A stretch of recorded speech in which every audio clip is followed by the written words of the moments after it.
BMKG wilayah 4 Makassar mengatakan angin kencang yang terjadi di kota Makassar diakibatkan dua faktor, yakni adanya peningkatan kecepatan angin gradien atau adanya perbedaan suhu yang cukup tinggi di wilayah perkotaan dan pegunungan. Kecepatan angin kencang ini diperkirakan bisa mencapai 60 km per jam atau 30 knot.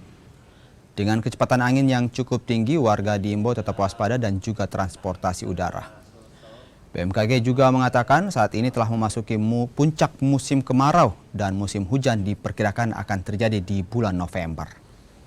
Terima kasih. Dapat kami informasikan memang beberapa hari terakhir di wilayah Sulawesi Selatan, khususnya di wilayah Makassar dan sekitarnya, bertiup angin yang cukup kencang.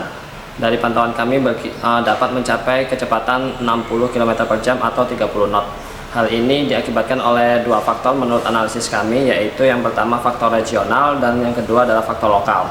Untuk faktor regional sendiri karena adanya peningkatan kecepatan angin gradien atau angin 3000 feet, di mana angin yang bertiup di wilayah sekitar Sulawesi Selatan berkisar antara 30 sampai 45 knot seperti itu. Sedangkan untuk faktor lokalnya sendiri yaitu karena adanya perbedaan suhu yang cukup tinggi antara wilayah perkotaan di daerah Makassar dengan di daerah pegunungan, sehingga hal itulah menyebabkan kecepatan angin yang cukup tinggi melintas di wilayah kota Makassar.